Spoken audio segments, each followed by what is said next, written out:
আমার ছেলে গর্ভে থাকার সময় আমি নিয়ত করেছি যে তাকে কোরআনের হাফেজ বানাবো। আমার ছেলের বয়স 6 বছর, তার মেধা শক্তি খুব কম, এক্ষেত্রে করণীয় কি? অনেকেই এই বিপদে আছেন, ছেলেকে হাফেজ বানাবেন নিয়ত করছেন, কিন্তু এখন ছেলের হেফজু শক্তি, স্মৃতিশক্তি ভালো না, মুখস্থ ধরে রাখতে পারে না, বহু চেষ্টা করছে, আগাইতে পারে না। এখন কি করবেন? যেহেতু নিয়ত করছেন, উত্তর হলো, যদি ছেলের জন্য অসহনীয় হয়, কষ্টকর হয়, ছেলের উস্তাজরা রেকমেন্ড করেন যে ওর জন্য হেফজু করাটা কষ্ট হবে, তাহলে তাকে জোর করে হাফেজ বানাতে যাবেন না। আপনার নিয়ত ছিল কিন্তু হয় নাই, এর কারণে আপনার গুনাহ তো হবেই না, বরং নিয়ত ছিল বানানো, আপনি চেষ্টাও করেছেন কিন্তু হয় নাই, আল্লাহ আপনাকে হাফেজের বাবা মা হওয়ার যে মর্যাদা, যে সওয়াবটা দান করবেন।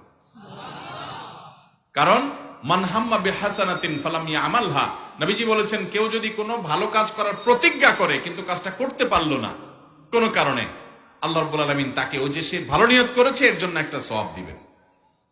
এই জন্য অনেকে আছে মাদ্রাসা ভর্তি করছে, ছেলে হাফেজ না হলে আর ছাড় নাই, মেরে কেটে জবরদস্তি করে ওকে হাফেজ বানাইতেই হবে, নাহলে আমার নিয়ত ছুটে যাবে না। ইসলাম আপনাকে এই ধরনের জবরদস্তি করতে বাধ্য করে নাই।